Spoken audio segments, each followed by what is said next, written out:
wanna run away. I think I'll go back to that place I Hello, stayed. people. Play on It's the Poet. server, the TimeShot And we're back on way. TimeShot. Now, as you can see, I have a piece of bread in my left hand.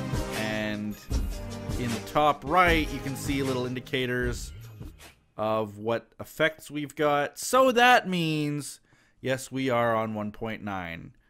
But no, we did not reset the server or do that kind of thing. Not yet, anyway. So we are on 1.9. I'm not gonna really explore the features of it too thoroughly. I'll probably just things like that are gonna just drive me nuts. The fact that the sounds changed. I don't even think that is that necessarily a better sound. I'm not even sure of that. Beats. Edson got beats. Edson got beats.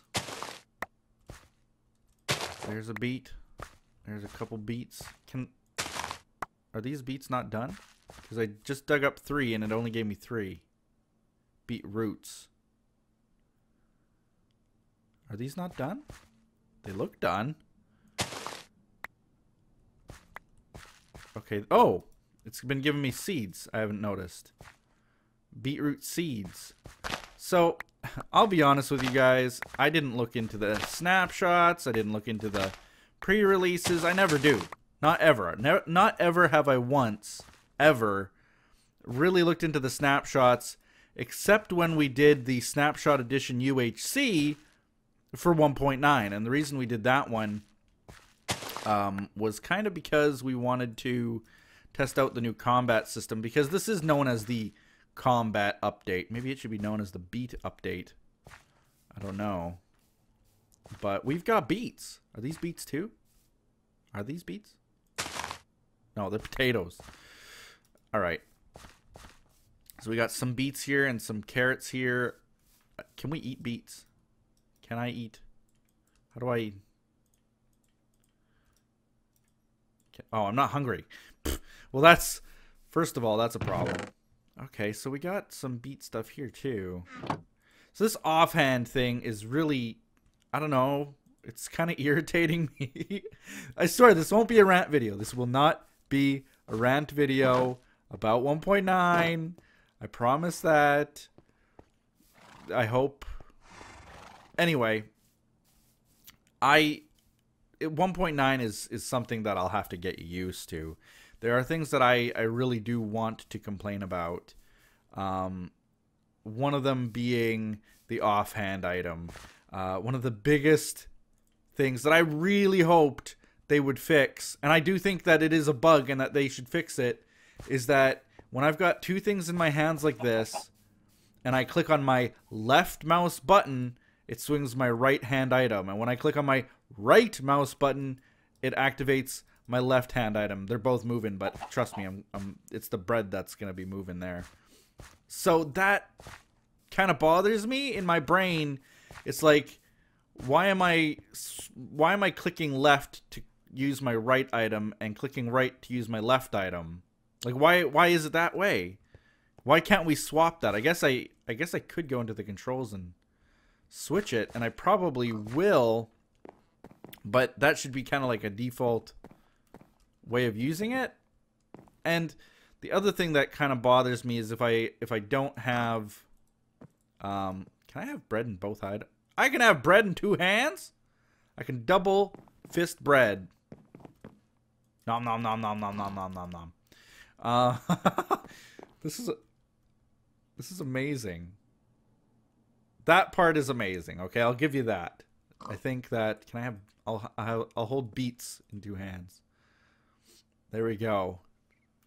That looks oddly bizarre. It's like I'm holding 2 hearts. Like, they don't look like beets. They look like hearts that I've just ripped out of someone's chest. Is this pig liking the beets? Oh, he likes beets. Oops. Wrong button. You see what I mean? Oh, yeah. He likes beets.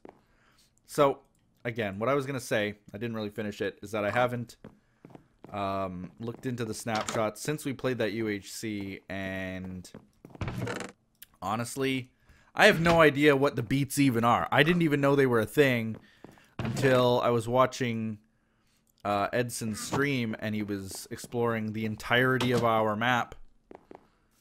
And you know what? I'm gonna fix this right now. He was exploring the entirety of our map, and do I not have an axe? Ah, here we go. He found beats. He was looking for beats. That's why he was exploring our whole map. I think ultimately what he probably ended up doing is going into a mine shaft, finding a chest, and getting the beats that way, because that's the best way of getting beats. There is a chance you'll find them planted in a village. I think a 10% chance. That's 1 out of every 10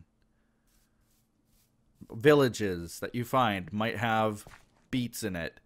So that's not a very good percentage. But in mine shafts, there's like a 35% chance or something that a chest will have several of the seeds. So it kind of makes sense to go into a mine shaft to find them. So am I thrilled that he explored the entire map? I was kind of saving the unexplored portions of the map. If you look at the overviewer that we've got on the Reddit, there are a bunch of unexplored areas, and we were kind of saving them for if there was ever a humongous block update.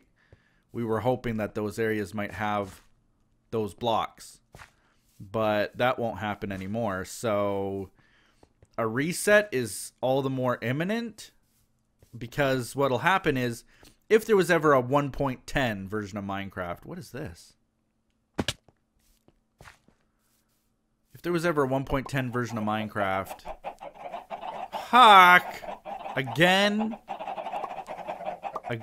he did this again. He did this before. He keeps trying to chicken bomb me, and I'm smarter than that. I'm not gonna fall for it. I can hear the chickens. This is all that I need to fix this problem, yet again. And I need some dirt. But anyway, a reset is all the more imminent, which is kind of, you know, there are people on both sides of the argument. People saying things like, you know, it creates a better environment for the newer members because they can feel like they are involved in something from the very beginning. Let's take this out here. Aha. Ooh, it makes a bloppy sound. Bloop. Wait, what?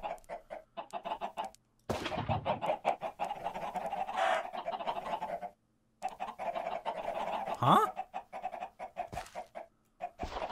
Wait a minute. Why is this not... Is lava glitched? Wait a minute. I'm gonna... Where can I put this to test it out? But it's clearly... Like, I'm dropping it straight down. And it's not flowing. This is a 1.9 glitch.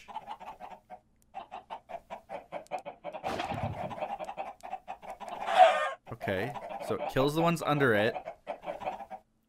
But then... I'm gonna regret this probably, but...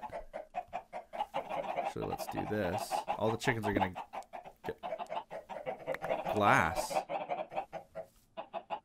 Glass, I didn't notice the glass. He's trying to trick me. See, I can't see the glass from there.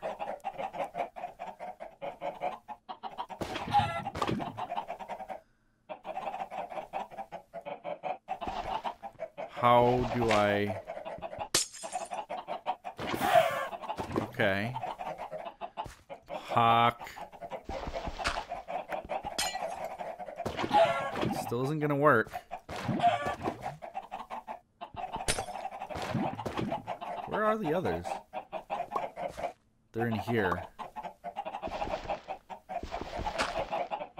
What? What? Oh, jeez! I didn't want them all to escape. Okay. That's not the best thing to use to kill them. Alright. Man. That took so much out of what I was saying and what I was doing. Why? Why is this here? Okay. Anyway. There are those who say that, yeah, the new members especially would get a benefit from it. I agree. It brings new life into the server. Like, people can then go off and start building new things. And generally, I think that a lot of the viewers, maybe you guys can even weigh in. Like, leave a comment and say, like, are resets from other servers you might watch, are resets something that you would like? Or if you don't watch any other servers in general, would you like a place like TimeShot to do a reset so that we start over from scratch and so on? Put beets in there, I guess. An egg.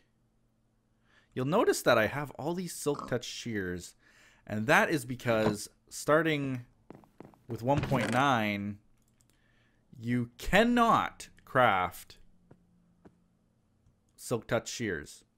So before we did the update, me, Edson, and Tort came on here, and we made a ton, just a ton of shears. Like, what you see is just what that's my portion. Edson and Tort got the same amount each. So we have all these silk touch shears just in case we need them, you know. They can be repaired 3 times each. So I think what we've got will last us into the future, but you know, it's still not a whole lot considering all the things we may need shears for. Anyway, I'm going to run through here. Let's put our Steam gift stuff down because we did get a few games, I think. Let me just double check because I'm actually not even sure. Let's see if I put them down already. Uncrowded. Okay, so yeah, I do have a couple more. Why am I doing this with my carrot? Like, if I'm holding the eat button, why is it doing this? Like, what purpose is there to do that? Couldn't the programmers write some code and be like, oh, you're holding a carrot and not a sword? Don't weirdly jitter it up and down. You know, the little bugs like that bother me. Not a rant video, not a rant video, not a rant video. Okay, let's get these done. I think I actually got one from the, and I started with an S. The, not capitalized, the Spiffy Creeper again, and he got me Drizzle Path Genie. And I did play that game, and I actually beat that game, and I'll discuss it in a second. It was a little bit disappointing, but not for just the game reason. I'll get into it in a second. And then I got this one. I don't know. I have to look this one up. I think it's Hint Shade, but let me just double check. Tabbing out of my game. And it was, and it says, appreciate the honesty and down-to-earth nature of your videos, and although this game is overhyped, I'm sure you'll enjoy it all the same. Yeah, so it was Hint Shade, and got me Undertale. And I'll tell you what, I've actually played it. When I was living with Wyn, we played it on one of her live streams, and it was super fun. Like, just because a game is overhyped doesn't necessarily mean it's a bad thing. Like, there's two different kinds. Overhype of a Call of Duty game, or Assassin's Creed, or Halo, or other AAA title, Fallout, so on and so forth. I think that those might be a little bit overhyped. They're not necessarily the greatest games out there, in my opinion anyway. But everybody talks about them, especially the news organizations. So that's that's why they get overhyped. With a game like Undertale, I think it's overhyped, or at least people are hyping it because it's genuinely a good game. So, is that a bad thing to hype it? I don't think so. You know, it's a good game, genuinely. So, I do appreciate that. I will want to play it on my own. I didn't get very far with Win when we played it, so don't feel disappointed that you got me a game that I already played and beat. No, I didn't beat it. I do intend to play it again, definitely. So this Drizzlepath Genie, it has a little bit of a different story to it. I don't know if you guys know this. I think I've talked about it before, especially when it comes to the Steam games and gifts and stuff, but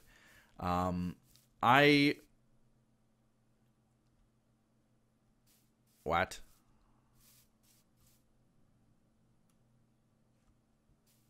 Is this rare? I know that 1.9 has bad.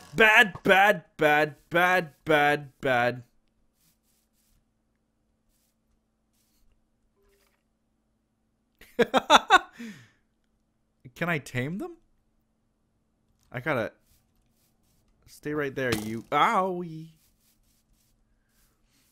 Okay. Can I tame those horses? I've heard of them happening. I thought, correct me if I'm wrong, because I mean, again, the same comment with me not playing the snapshots or anything, but is it normal to have punch? I'm breaking. Let's use this one. Normal to have skeletons like this? Or is this rare? Because it used to be rare. It used to be that they'd only appear if, like, there was lightning or something. Like, it was not an easy feat to get skeletal horses. So it was a lightning storm just a second ago. Is this like the result of it or something? Let's see if I can figure the bow mechanics out.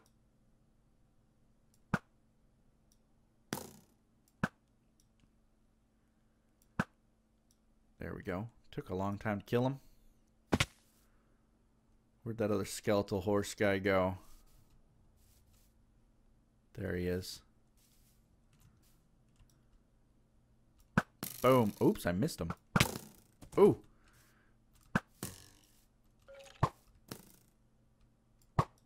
It's hard to hit them now. I'm shooting right at him. Why is it not hitting him? What is going on? Is he invisible? I don't get it. Will the horses attack me? Look at this guy, though. You know.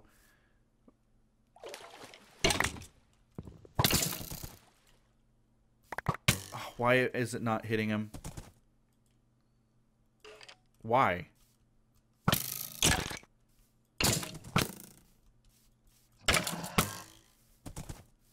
Why? Why can I not hit him? Maybe with my shovel? This game is broken! Why is this out of pre-release? It's not ready. It is not ready. Man. Taming. Skeletal horse. Okay. So he's got a fair amount of health. I'm going to try these guys too. Anyway. Oh my goodness. Look at this guy's health. Okay. This guy, not as much. This guy almost dead. This guy, though, look at him.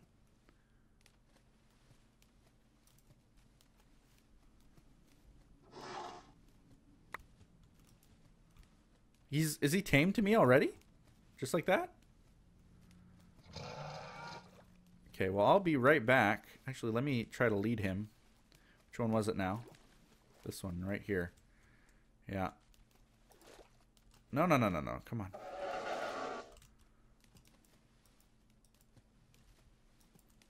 Come on. No. How do I lead this horse? It's not letting me. It's just wanting me to... I don't want to hit it. Ouch. Ouch. Where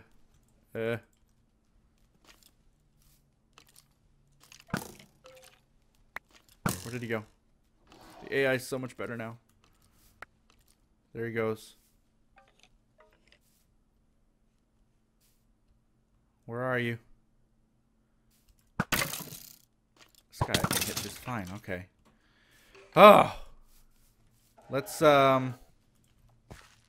before it becomes daytime, let's try to get these horses. Anyway, I wanted to talk about that Drizzlepath Genie. As you guys know, I like these kind of walking simulators. Some people call them walking simulators. And basically you get to just play a game in a semi-realism world, and you walk around and you explore it. Sometimes there's a story involved. And I've always loved those kinds of games. He doesn't like carrots anymore. He loves beets only. Anyway. I've always loved those kinds of games. And Drizzlepath Genie I put on my wish list because I really thought that it would be a great game that I would enjoy.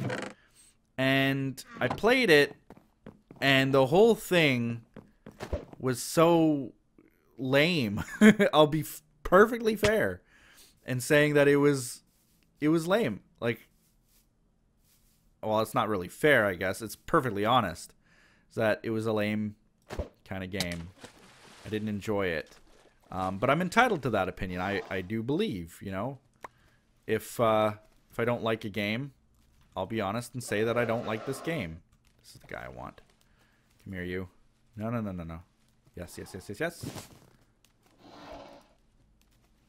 Come on. Maybe I can lead him now. No, it's not letting me. Because I'm in the water? I'm trying shift clicking. Do I have to put it in my offhand or something? No. This is... Did they break leads? Is this another thing that's broken? I'm not gonna rant. Just get to the shoreline, you. Get to the shoreline. Ugh. Yes! Look at all this path blocks, too. Kind of cool. Alright. This is exciting. I got myself a skeletal horse. Cool. I'm going to name him. I don't know anything about them. Again, like all 1.9 things, I don't know anything about it. So I'm going to name him because I don't know if they despawn like regular hostile mobs that spawn at night. I got a name tag somewhere, I'm sure. Haha. Let's call him, I don't know, Bones. So lame, but whatever. I just want to give him a name. Come here, Bones. There we go. We got ourselves a little skeletal horse with tons of health. Can't even believe how much health he has. So anyway, Drizzlepath Genie, I was really looking forward to it. Someone, Spiffy Creeper, gifted it to us, and I played it. I played the whole thing. I beat the game, and it took me a couple hours to beat, and the story was bad, the voice acting was bad, the graphics were bad, and I was just disappointed by it. Genuinely disappointed by the game. Jenne and Archimedes. Let's give Bones... Maybe he needs his own little spot in the stables. There we go. Ta-da! So anyway, I played it. I wasn't a fan of it. I decided, you know what? I'm going to go ahead and give a review about it. Because, honestly, I expected this game to be so much, and it wasn't. So, okay, I'm going to tell people about it. You know, I want to be honest about it.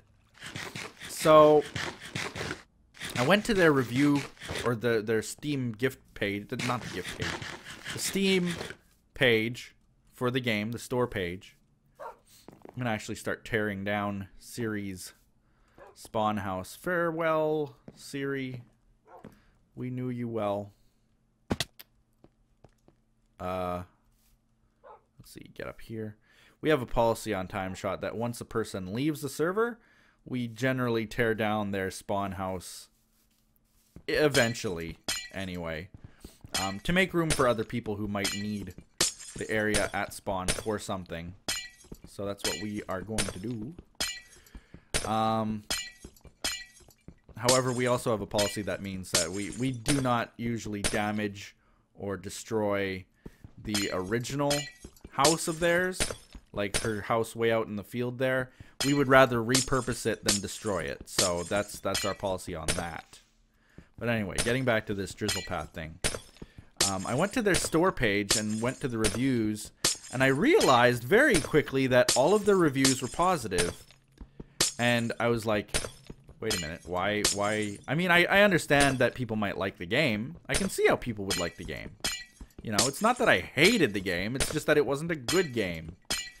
So I went and looked at the reviews a little bit closer and realized that the only reviews that had been given were by people who had A, worked on the development of the game in some way, or B, had been given free copies of the game for review. So let me just be honest with you and say, if you are ever given a review copy of a game, the chances of you hating that game and being honest about it are very, very rare. And I mean that in a way that, like, I'm sure that there are people out there who are honest about their opinions, but it seems pretty difficult to knock on something that you've been given for free. Sometimes if you knock on something that you've been given for free, it turns out to be a good thing. Look at when me, Code, and who else was there? Man, I can't remember. Huck? Was Huck there? And anybody else? When we were playing Beasts of Prey, I don't even remember. It's been so long, I don't even remember who was there. But when we were playing Beasts of Prey, that was genuinely a bad game. And we let the developers know it. In just about every single episode we posted, we let the developers know it. And what that resulted in was the developers working harder in trying to fix the bugs that we found. So being honest can be a great thing. But even then, it's difficult to be spiteful of a game or to knock a game for being bad when you've been given it for free, you know. It's like, let's compare it to a real world scenario where, say you are given a I don't know, maybe you're a Coke fan instead of a Pepsi fan. Let's say this. And you are given a Pepsi for free when you're at some kind of an event. Chances are you're going to drink it and you're going to enjoy it, whether or not you're a fan of them or not. You were given it for free, so you really can't complain. And I mean, I've even heard that expression before, is that like, well, it was free, so I can't complain.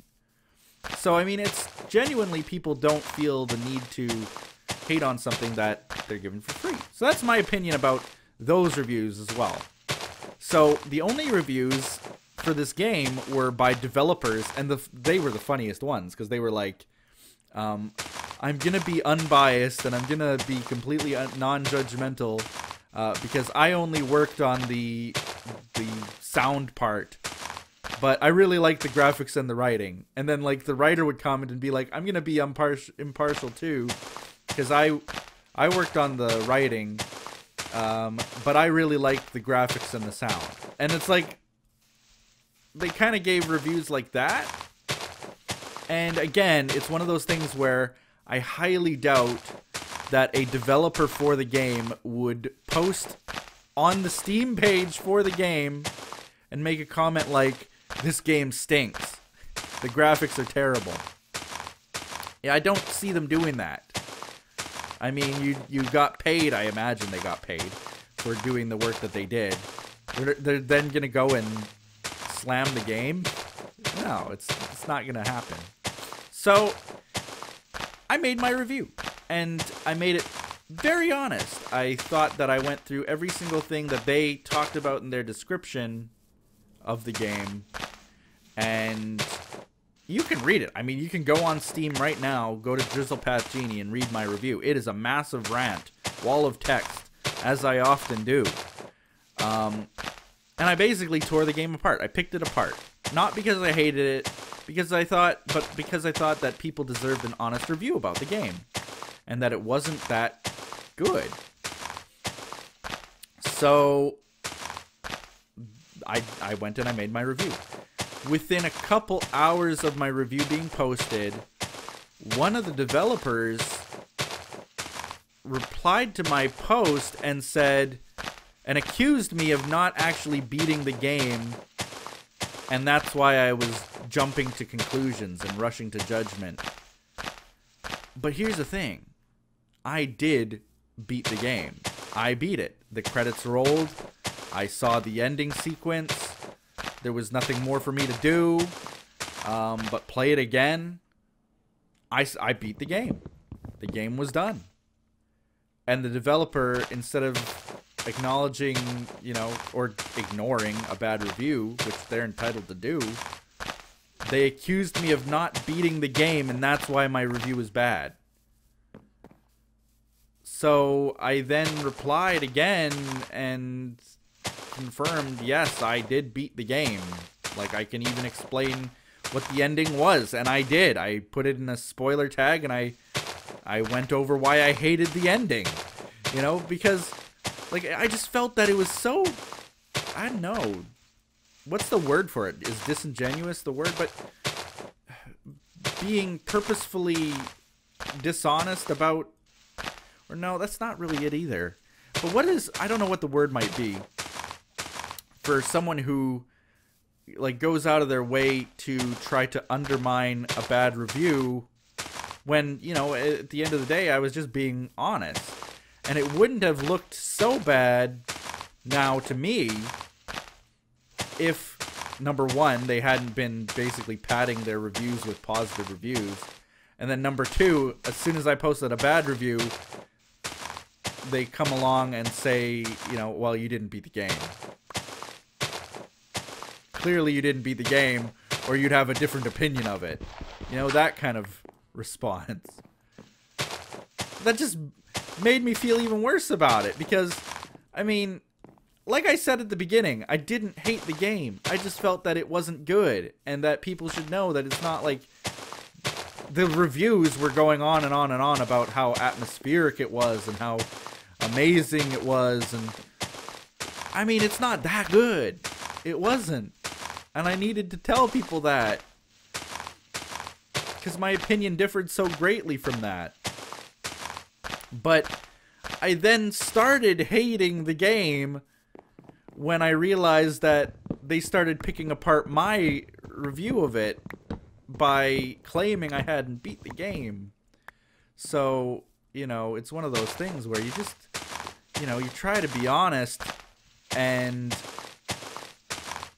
they try to undermine what your review was. You can post a bunch of reviews from the developers saying it's a great game. As soon as someone goes in and tries to be honest about their opinion about the game, they get shot down by the developers. That's sort of, what the heck, man? But that's kind of where I left it. I haven't looked at it since. But it's just one of those, I'm blown away that they would behave that way, and I'm sure that one developer does not speak for the entire team in any way. So again, I'm also sort of picking at things, but it's sort of that kind of attitude that makes people not trust game developers, especially indie developers, and their reviews. When you see a bunch of reviews that are positive for a game, it doesn't instantly mean that the game is going to be a great thing.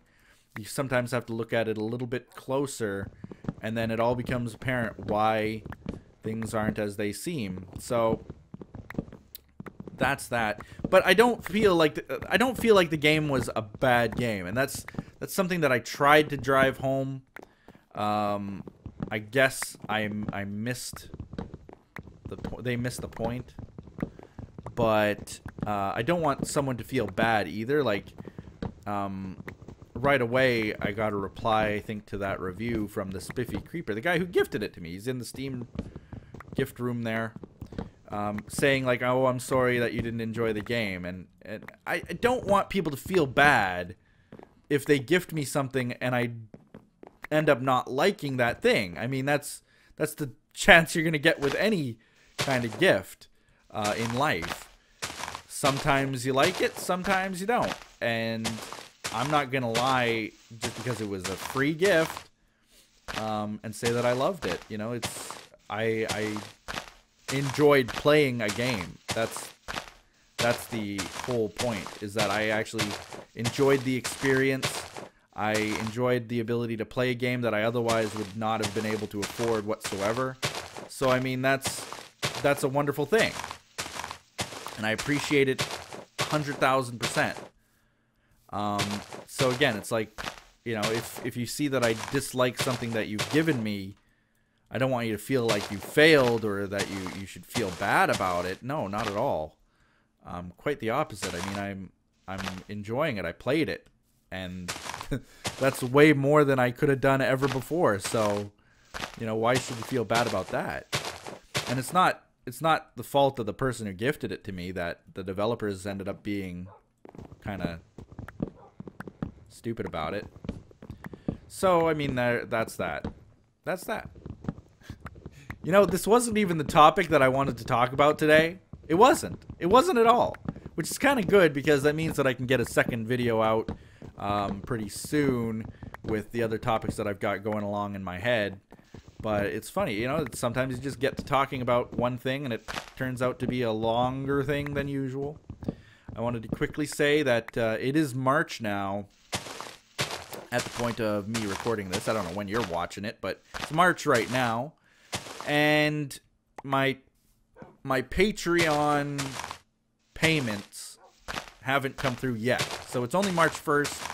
I don't know if they come in like later in the day, or if it comes in like later in the week, or, you know, when it really comes out. I'm given absolutely no information by Patreon about these kinds of things. But I've been told not to worry about it, that it's normal, even by other people on Patreon. So I'm not worried yet, but we're going to be working on getting all the Patreon messages out. So I'm going to spend some time today and just type some personal messages to the people on Patreon who I haven't personally thanked yet, and go and get that finished at least. And then we're going to, hopefully, the patron thing will finalize for March, and we'll be able to get people started in that room over there, the patron donor hall. And yeah, regarding that reset, I don't know that I spoke to the other side of the coin there, where there are people who, you know, they've invested tons and tons and tons of time into building, into working on different projects, different grinding farms. You look at the overviewer on the Reddit there, and it's absolutely incredible in every way. It's just, it blows me away when I've seen the progress we've done over the several years we've been on TimeShot. And there's still projects going like crazy. So there are people out there who say, well, you know, if we were to reset the server, then I would lose motivation to work on big projects. Why would I work on a big, you know, 3-year project when, you know, we're resetting? Why would I even want to build? So there's that element too. Or maybe people would then feel rushed to get things done. I don't know. It's one of those things where there are two sides to the coin, and we have to consider all of them. We were kind of hoping to wait until there was a very significant update But we always said, well, at least we've got a whole bunch of unexplored sections of the map, so even if there was a significant update, you know, maybe it wouldn't be so bad. But then Edson and Huck came along and explored the entire map. I'm not mad about it either. I'm not mad at all. But it kind of just forces our hand in saying, like, okay, well, now for sure, if anything happens, we're going to have to reset. So we're going to have to be looking at that soon. Maybe not. Well, not necessarily soon, but, you know, hopefully we'll figure what we're going to do out soon. You know what I mean? So we're working on that on TimeShot. I've been working very, very, very diligently on the renovations to my house. I might talk about that a little bit more in another episode, but basically just painting mostly right now. Patching holes in walls. I almost want to post a before and after picture of this one wall in my house, and maybe I will. I don't know who would be interested in that, but I'm kind of proud of it. I'm proud of the work that I've put into my house. And this one before and after picture, you look at the wall, what it looked like before. Looked like out of a movie where you're in this shabby apartment in New York or something, and the guy's got big holes in the wall with like pieces of plaster missing. Like, that's how my wall actually looked in one of the rooms. And I've now fixed it. And I'm proud of that. And yeah, maybe I'll show a picture of that. I don't know. But anyway, this episode has gone on far too long as it is. We're in 1.9 now. That's really all that I really wanted to talk about too much today. And ended up talking about the Drizzlepath Genie thing. Again, you can read the review if you want. I'm going to go get to work on hopefully replying to some Patreon messages. And, yeah, that's really it for today. Thanks for watching. Like this video, comment below, and do all those other awesome things people do. And we'll see you next time on TimeShot. Bye-bye.